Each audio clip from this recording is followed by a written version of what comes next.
Recently Benjamin Netanyahu जो Israel के prime minister हैं, उन्होंने ये धमकी दी है कि वो वेस्ट बैंक और गाज़ा स्ट्रिप के मज़ीद हिस्सों को अनेक्स करने जा रहे हैं और जल्द वो ऐसा करेंगे।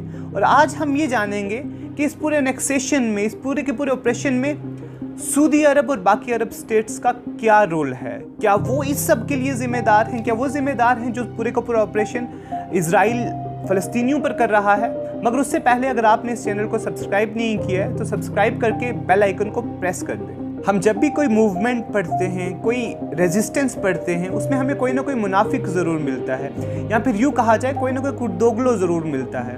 और जो ये मूवमेंट है against illegal occupation by Israel, इसके जो कुर्दोगलोज हैं वो सऊदी अरेबिया है, बहरीन है, यूएई है, ओमान वगैरह हैं। सबसे पहला धोखा फ़लस्तीन को इजिप्ट ने दिया। 1978 के कैंप डेविड एकॉर्ड में इजिप्ट पहली अरब स्टेट बनी जिसने इसराइल को रिकॉग्नाइज किया। 1994 में जॉर्डन ने इसराइल के साथ एक पीस ट्रीटी की और पैसिव स्टेट में चला गया। अब बात करते हैं सऊदी अरेबिया की, जो इस पूरे खिते में सबसे ज़्यादा इन्फ्लुएंशियल पावर रखता है। सऊदी अरब के बारे में कहा जाता है कि शुरू से ही सऊदी अरब प्रो इसराइली रहा है। अंडर कवर इसके रिलेशन रहे हैं इसराइल के साथ। यूँ तो अपेरेंटली सऊदी अरेबिया 1967 के वर्ग में, 1973 के वर्ग में अरब कंट्रीज की तरफ से इसराइल के खिलाफ लड़ रही थी, मगर सिम्हा फ्लिपन लिखती हैं the birth of Israel myths and realities में कि सऊदी अरब नेवर कन्फ्रंटेड इजरायली ट्रूप्स, बल्कि इजिप्शियंस की जो ट्रूप्स हैं वो कन्फ्रंट करते थे। सऊदी अरेबिया ने कभी लीड नहीं किया।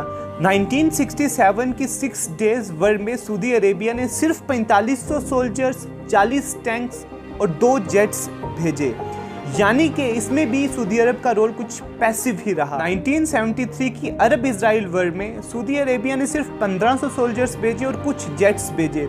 सीमा फ्लिपन लिखती हैं कि इन्होंने भी इसराइल का साथ दिया, इजिप्ट का और बाकी अरब स्टेट्स का साथ नहीं दिया। उस वक्त से लेकर मोहम्मद बिन सलमान के डिफेक्टो रूलर बनने तक ये जो भी हो रहा था अंडर कवर हो रहा था, पब्लिकली नहीं हो रहा था। मगर जब मोहम्मद बिन सलमान आते हैं तो फिर वो अपनी पॉलिसी चेंज करते हैं और खुलकर ये अनाउंस करते हैं कि they are going to collaborate with Israel publicly. और इसी को इम्प्लीमेंट करने के लिए जनरल अनवर 2016 में इजराइल जाते हैं, वहाँ उनके साथ जाकर टाइज तय करते हैं और पब्लिकली अनाउंस करते हैं, डिक्लेयर करते हैं कि Israel and Saudi Arab are now friends. फिर 2018 में सऊदी अरेबिया 70 साल पुराना बैन जो कि उन्होंने एयर इंडिया की फ्लाइट्स पे लगाया हुआ था from New Delhi to Israel, वो बैन लिफ्ट होता है और ग्रीन सिग्नल दिया जाता है कि now India can fly to Israel from the air space of Saudi Arabia. इससे भी बड़ी बात ये कि जब मोहम्मद बिन सलमान इजराइल के स्पोक्स पर्सन की तरह बोलते हुए कहते हैं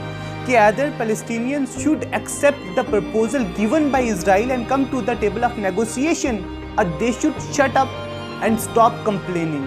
अब आप खुद अंदाज़ा लगाएं कि क्या ये सऊदी के किंग की ज़ुबान थी या कि इजराइल की ज़ुबान थी, who was actually speaking.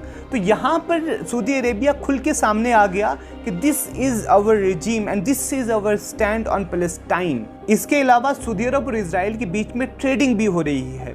Recently Saudi अरब ने इजराइल से आयरन डोम डिफेंस सिस्टम खरीदा है और इसके अलावा $250 मिलियन का सोफिस्टिकेटेड सिपाही सिस्टम भी सऊदी अरब ने इजराइल से खरीदा है, जो क्लियरली शो करता है कि for the personal benefit of Saudi Arabia, Mohammed bin Salman and the whole regime has sold the cause of Palestine. ये स्टैंड है सऊदी अरेबिया का। और ये ऑब्वियस है कि जो सऊदी अरब के इन्फ्लुएंस पे जो कंट्रीज आती हैं वो भी कोलैबोरेटर्स हैं with Israel against Palestine. Bahrain ने 2017 में अरब बाइकॉट ऑफ इजराइल को डिनाउंस करके अपने सिटीजन्स को इजराइल जाने की इजाज़त दे दी थी। जून 2019 में बहरीन एक कॉन्फ्रेंस ऑर्गेनाइज करता है, कॉन्फ्रेंस होस्ट करता है on the topic peace to prosperity. और इस peace to so called peace to prosperity में वो इजराइल के साथ अपने रिलेशंस पब्लिकली अनाउंस करते हैं। फिर इसके अलावा जो बहरीन के फॉरेन मिनिस्टर हैं वो कहते हैं कि Israel is a state and we all know that it does exist. तो ये काइंड ऑफ रिकॉग्निशन था बहरीन की तरफ से कि we do recognise Israel as a state.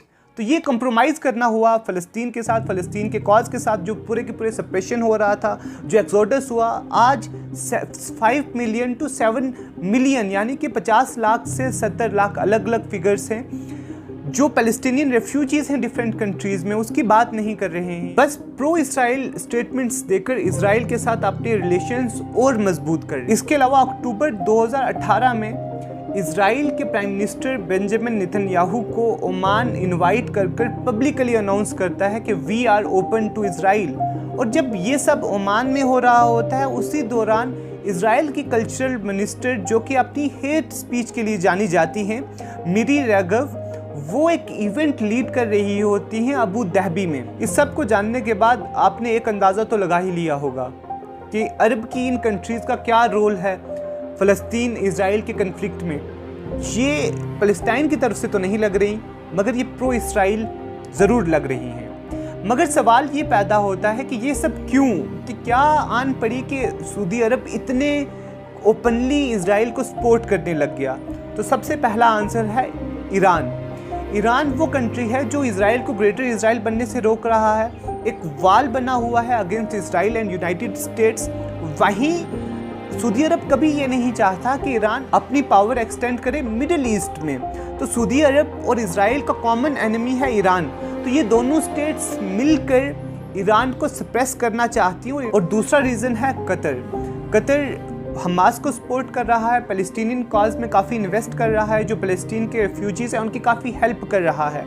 मगर सऊदी अरब एंड इसराइल ने हमास को टेररिस्ट डिक्लेयर कर लिया है। Look who is declaring whom as a terrorist. Yemen के बच्चों को कत्ल करने के बाद सऊदी अरब और पैलेस्टीनियन के बच्चों को कत्ल करने के बाद इसराइल हमास को बोल रहा है कि यू आर टेररिस्ट। ये दोनों पावर्स कतर के मीडिया आउटलेट अल जजीरा से भी काफ़ी डरे हुए हैं, क्योंकि वो इन दोनों को एक्सपोज करता है। और इसके अलावा और तीसरा बड़ा रीज़न है मुस्लिम ब्रदरहुड मूवमेंट। इस मूवमेंट ने इजिप्ट में और बाकी कुछ स्टेट में लोगों को रिवोल्यूशनाइज करने में बहुत ही अहम रोल प्ले किया है। और ये खतरा है इसराइल के लिए भी और सऊदी अरब के लिए भी। और ये दोनों स्टेट्स कभी नहीं चाहते कि मुस्लिम ब्रदरहुड जैसी कोई भी मूवमेंट अपराइज करे, क्योंकि वो अगर अपराइज करेगी तो सऊदी अरब को भी खतरा है और इसराइल को भी। इसीलिए सऊदी अरब ने इसराइल के साथ हाथ मिलाकर इन सब पावर्स को सप्रेस करने के लिए जो कुछ कर सकती थी वो सब कर रही है। अब याद रहे, सऊदी अरब में जो मक्का और मदीना है वो हमारे दिलों के बहुत ज़्यादा करीब है। हमें उन दो जगहों से ज़्यादा मोहब्बत किसी चीज़ से नहीं है।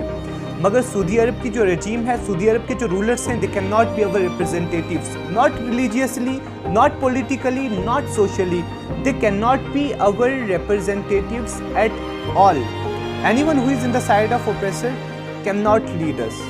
ये वीडियो बनाने का सिर्फ एक मकसद है, ताकि हम जानें कि हमारे बीच कुर्दोगलोज कौन है। जब तक हम कुर्दोगलों को नहीं जानेंगे, हम राइज नहीं कर सकते। Thank you so much for your time.